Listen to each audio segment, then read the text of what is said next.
मेरे YouTube channel astro Naresh पर आपका स्वागत है। नमस्कार, मैं हूं नरेश कुमार। सबसे पहले उन दर्शकों का शुक्रिया जिन्होंने पेज को सब्सक्राइब किया है और पेज के वीडियो को लाइक कर रहे हैं।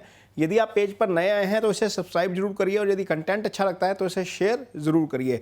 आज बात करेंगे शनिदेव की। शनिदेव ने 17 जनवरी को गोचर किया था कुंभ राशि में और उसके बाद कुछ राशियों के ऊपर शनि की साढ़े साती शुरू हुई है। कुछ राशियों के ऊपर से शनि का प्रभाव कम हुआ है। कुछ राशियां ऐसी हैं जिनके ऊपर शनि की ढैया खत्म हुई है और कुछ राशियां ऐसी हैं जिनके ऊपर शनि की ढैया शुरू हो चुकी है। लेकिन शनिदेव 17 जनवरी को जैसे ही गोचर हुए उसके कुछ दिन बाद ही 30 जनवरी के आसपास शनि अस्त हो गए और अब 5 मार्च को शनि दोबारा उदय होंगे, यानी कि शनि अब फुल प्रभाव में आ जाएंगे। उसका कारण यह है कि शनिदेव का गोचर 30 साल बाद हो रहा है कुंभ राशि में। शनिदेव की 2 राशियां हैं, एक है मकर राशि और दूसरी है कुंभ राशि। कुंभ राशि शनिदेव की मूल त्रिकोण राशि है। इसको एक एग्जाम्पल के तौर पर समझते हैं, जैसे एक आपका अपना घर है जिसके अंदर आप रहते हैं, लगातार रहते हैं। एक आपने एक अल्टरनेटिव जो है वो घर रखा हुआ है, यानी कि एक वैकल्पिक व्यवस्था की हुई है जहां पर आप कभी कभी चले जाते हैं, लेकिन आपको अपने वाला जो पुराना घर है जिसमें आप लगातार रहते हैं वही प्रिय है। और ये वो प्रिय घर शनिदेव के लिए कुंभ राशि है। ये जो शनि का उदय होना इसलिए भी ज़्यादा अहम है क्योंकि शनि इस गोचर के दौरान, कुंभ राशि में गोचर के दौरान 31 साल बाद शतभिषा नक्षत्र में प्रवेश करेंगे। शनि ने पिछले साल 24 फरवरी को नक्षत्र बदला था और धनिष्ठा नक्षत्र में गए थे। मंगल के नक्षत्र में 18 फरवरी को जो है वो शनिदेव ने गोचर किया था धनिष्ठा नक्षत्र में। धनिष्ठा नक्षत्र मंगल का नक्षत्र है और दोनों जो ग्रह हैं वो आपस में मित्र भाव नहीं रखते, शनि और मंगल। इसका असर हमें ये देखने को मिला कि 24 फरवरी को यूक्रेन और रशिया के बीच कन्फ्लिक्ट शुरू हो गया और जो आज तक जारी है। अब जैसे ही शनिदेव नक्षत्र परिवर्तन करेंगे, ये 15 मार्च को होगा, उसके बाद ये कन्फ्लिक्ट जो है वो हो सकता है कि थोड़ा सा ईज आउट हो जाए, वहाँ पर चीज़ें सामान्य होनी शुरू हो सकती हैं।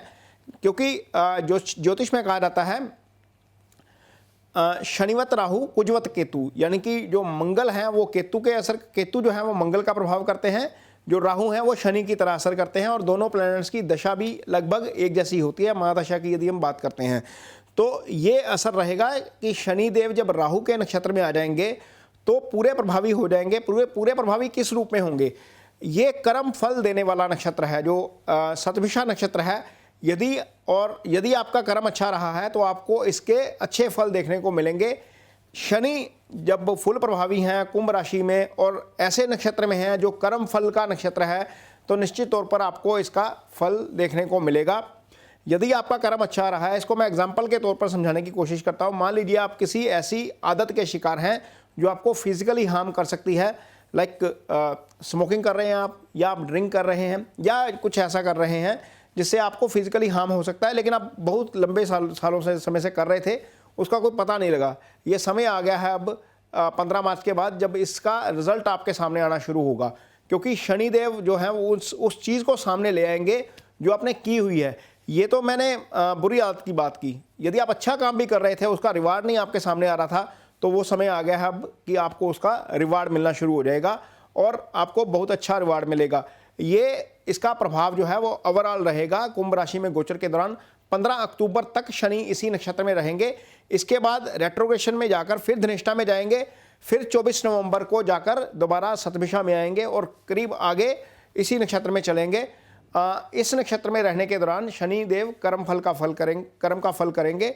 इसका आपके ऊपर क्या असर होगा, इसको हम राशि वाइज बताएंगे। अब बात करेंगे वृष राशि के जातकों की। वृष राशि के जातकों के लिए शनिदेव योगा कारक ग्रह है, इसलिए शनिदेव से डरने की जरूरत नहीं होती वृष राशि के जातकों को, क्योंकि जब प्लैनेट योगा कारक होता है तो आपको निश्चित तौर पर अच्छे फल करता है। आपकी कुंडली में, वृष राशि के जातकों की कुंडली में शनिदेव भाग्यस्थान के भी स्वामी होते हैं और कर्म स्थान के भी स्वामी होते हैं।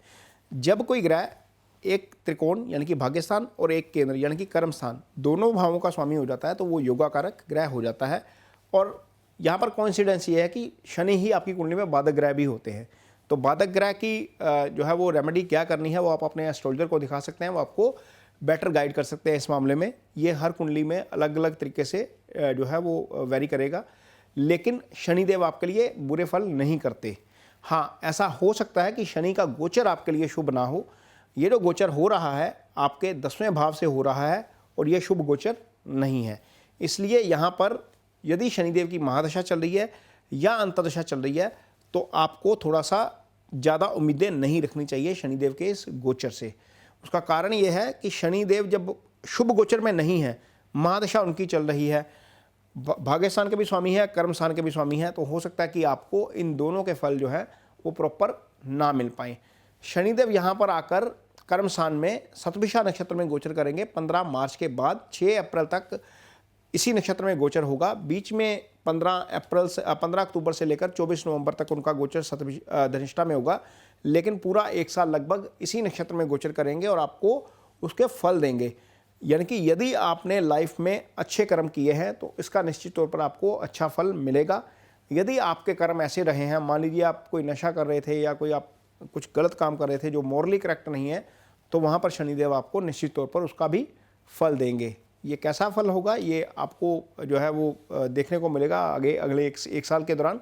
इसलिए कहा जाता है कि शनिदेव न्याय के कारक हैं। जब पूरे प्रभाव में आते हैं, फुल स्ट्रेंथ में आते हैं, तो पूरा फल करते हैं, चाहे वो बुरा फल हो या अच्छा फल हो। तो अच्छे फल भी शनिदेव जो है वो बहुत बहुत अच्छे करते हैं। लेकिन अब यहाँ पर चूंकि आपकी कुंडली में शनि दशम में गोचर कर रहे हैं, तो तीसरी दृष्टि पड़ रही है 12वें भाव के ऊपर। 12वां भाव क्या है? आपके खर्चे का भाव है। इसका मतलब यह है कि वृष राशि के जातकों के खर्चे बढ़ सकते हैं। 12वां भाव आपकी स्लीपिंग डिसऑर्डर्स का भाव है। अनिद्रा से संबंधित प्रॉब्लम यहीं से देखी जाती है, बेड कंफर्ट्स यहीं से देखे जाते हैं। तो हो सकता है कि आपको कहीं ना कहीं स्लीपिंग में कोई प्रॉब्लम हो जाए। ये हॉस्पिटलाइजेशन का भाव है। ऐसा हो सकता है कि कहीं ना कहीं आपको कोई दिक्कत हो, आपको हॉस्पिटल जाना पड़ जाए। उसका एक तरीका ये है कि आप हॉस्पिटल का पानी पीते रहेंगे तो ये चीज़ कई बार अवॉइड हो जाती है। लेकिन सबसे जो ज़रूरी चीज़ है कि आपको अपनी डाइट के ऊपर कंट्रोल रखना चाहिए। आपका ईटिंग हैबिट्स जो है वो कंट्रोल में रहनी चाहिए।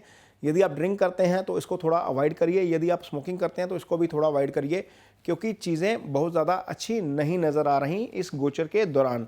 मैं इसलिए बोल रहा हूँ क्योंकि शनिदेव 10वें भाव में जब बैठे हैं तो चौथे भाव को देख रहे हैं। यहाँ से हम चेस्ट से संबंधित प्रॉब्लम्स देखते हैं। जो लोग स्मोकिंग करते हैं या जो लोग ड्रिंकिंग करते हैं उनको यहाँ पर यह समस्या आ सकती है। तो यहाँ पर सबसे पहले तो अपनी ईटिंग हैबिट्स कंट्रोल करिए।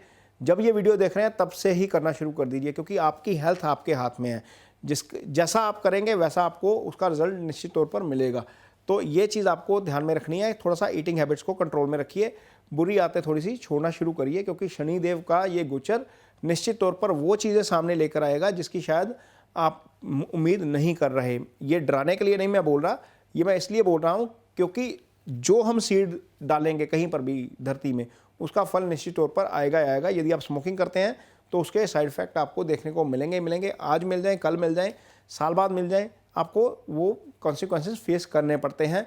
यदि आप ड्रिंकिंग करते हैं तो इससे भी आपको कॉन्सिक्वेंसेस फेस करने पड़ते हैं, और इससे सिर्फ आप नहीं प्रभावित होते, आपकी फैमिली भी प्रभावित होती है। तो ये चीज़ थोड़ी सी अवॉइड करनी चाहिए इस गोचर के दौरान, क्योंकि यहाँ पर ही ये चीज़ें अब सामने आएंगी। यदि आपकी मदर की हेल्थ ठीक नहीं है तो वहाँ पर भी दिक्कत थोड़ी सी बढ़ सकती है। ये थोड़ा सा ध्यान रखना पड़ेगा वृष राशि के जातकों को। शनिदेव की आखिरी दृष्टि यानी कि 10वीं वाली पड़ेगी सप्तम स्थान के ऊपर।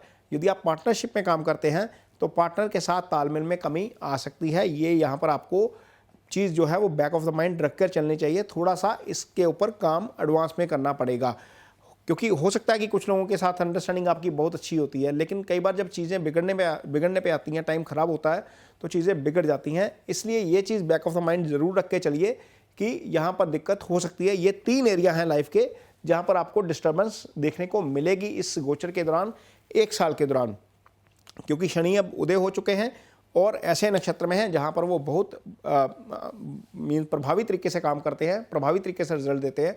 तो यहाँ पर थोड़ा सा वृष राशि के जातकों को गुजारिश है कि थोड़ा सा संयम से काम लें, तालमेल से काम लें, घबराने की ज़रूरत नहीं है। बहुत ज़्यादा बुरा नहीं करते शनि, लेकिन यदि आपकी आदतें अच्छी नहीं हैं तो आपको उसका निश्चित तौर पर खामियाजा फिजिकली मेंटली भुगतना पड़ता है। ये कुदरत का भी न्याय है, ये प्लैनेट भी यही करते हैं। ये वीडियो आपको कैसा लगा, इस पर अपनी राय मुझे ज़रूर दीजिए। इसके साथ ही मुझे दीजिए इजाज़त। नमस्कार।